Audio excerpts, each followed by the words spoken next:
All right, welcome back to the Daily Mastermind. George Wright III with your daily dose of inspiration, motivation, and education.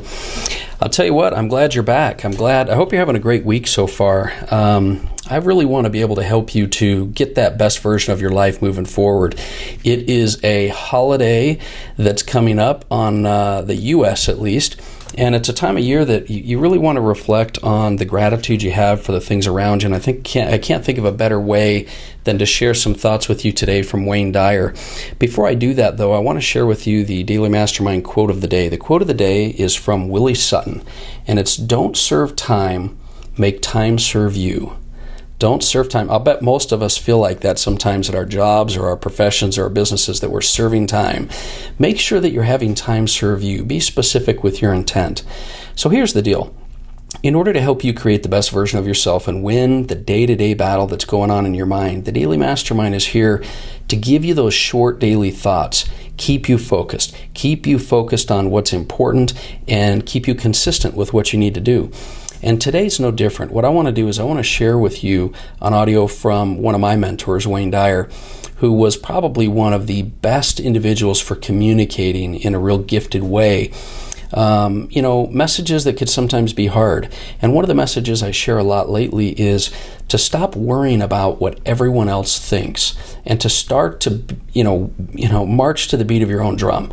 And focus on what's important to you instead of having your life being controlled by others, just like time can be controlled by others.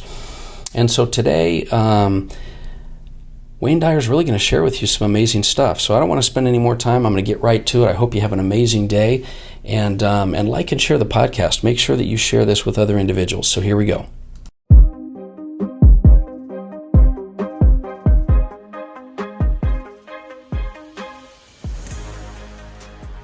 Last Easter Sunday, I was invited to be on the Today Show up in New York, on the Weekend Today Show. And it was at the time when right near here, all of those suicides had taken place, as you recall.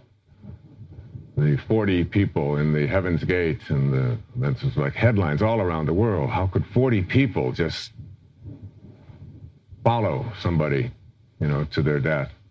And I thought I was going on there to promote a book that I had written, which was called Manifest Your Destiny. I might as well get that plug in. But really, they didn't want to talk about that. They were asking me about what happened and what my reaction to it was, which was a normal thing. It was a spiritual book that I was there to talk about, and it was Easter Sunday. And so they asked me my opinion. And I said I would really like to have talked to those people for maybe 30 minutes or so in Heaven's Gate. And if I would have had that opportunity, I would have said, number one, that you don't have to get on a spaceship in order to find God. You just have to look deep within yourself. And I think the second thing that I would have told them is that in order to get to the next level, which he was promoting, you don't have to leave your vehicle, which is also what he was promoting. That it's possible to reach the next level in this vehicle, because this is the time to honor this incarnation, to honor who you are and why you are here. And one of the great things that my earliest teacher, Abraham Maslow, taught me was that there are really three things that separate out these highly functioning people that he called self-actualizers from the rest of us in ordinary human awareness. He said the first thing is that these people are independent of the good opinion of other people. And as I studied these great contributors that I've written this book of essays about, I found that every single one of them sort of marched to their own drummer, the music that they heard. Independence from the good opinion of others. The second thing he said is that these were people that were detached from outcome. That is, they didn't do what they did in their life in order to receive something for it. They weren't on outcome. They were in what we call process. They were just doing what they do because their heart told them, this is what your heroic mission is. This is what you're here for. And the third thing he said that separated these people out from ordinary human awareness is that these were people who had no investment in power or control over others. This wasn't what their life was about. That their life was much more about being on purpose and letting other people's opinions and how they dealt with things be something that others handled. And if you look at the people in the Heaven's Gate and the people who belong to cults and so on, they violated all three of those principles. Certainly they were not independent of the good opinion of others. That's what they lived for, was this charismatic leader's opinion. And certainly they were attached to outcome. They were headed towards a better one. And this leader, as he called himself, was someone who had great power and control over others. This is what his life was about. So that whenever I meet anybody who has an investment in power or control over me, or is more concerned with their outcome, or is more concerned with their good opinions, I know that I'm not with what I think of as an authentic person at this highest level. And these are qualities to really look at in your life. I remember when I had this explained to me when Maslow said, when I asked him, what do you mean by self-actualization? He said, these are people who are independent of the good opinion of others. I said, well, that's what I'm going to do from now on. I was 27 years old. I'm going to be independent of the good opinion of others. And he gave me this strange look. And I immediately worried about what that look meant.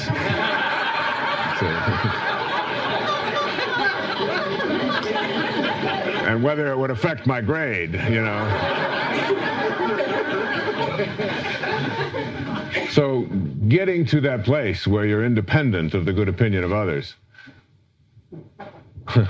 Back in the 70s, in the late 70s and the early 80s, I was a regular on The Tonight Show.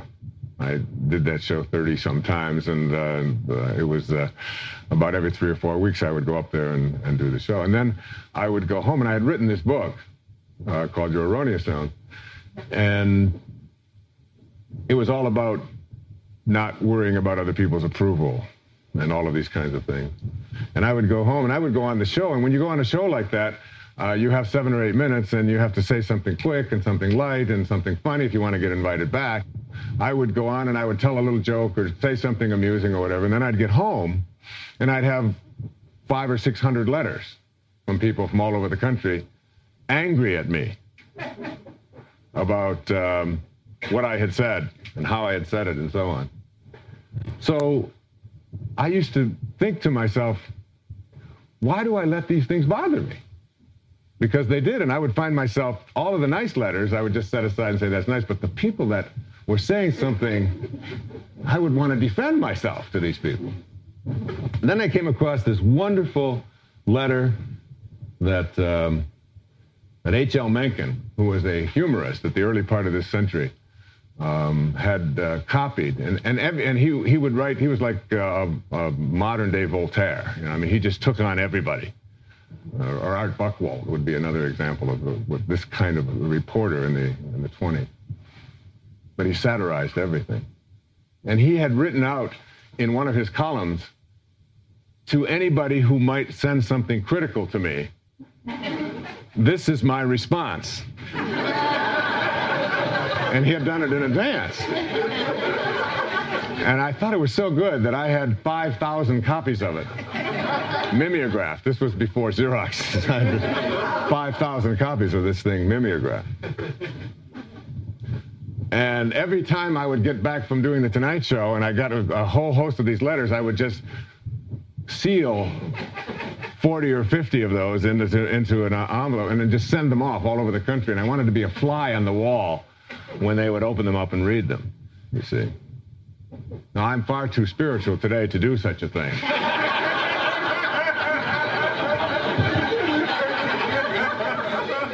But the fact that I like to tell this says I think a lot about me. And here's what the letter said. I am sitting here in the smallest room in my house. Now, you all know what room that is.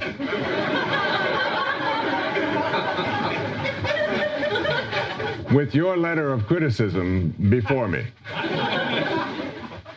Soon it will be behind me. H.L. Mencken. I wouldn't do that today. But it's a great anecdote for talking about how to get yourself to this place in your life where you literally become independent of the good opinion of other people.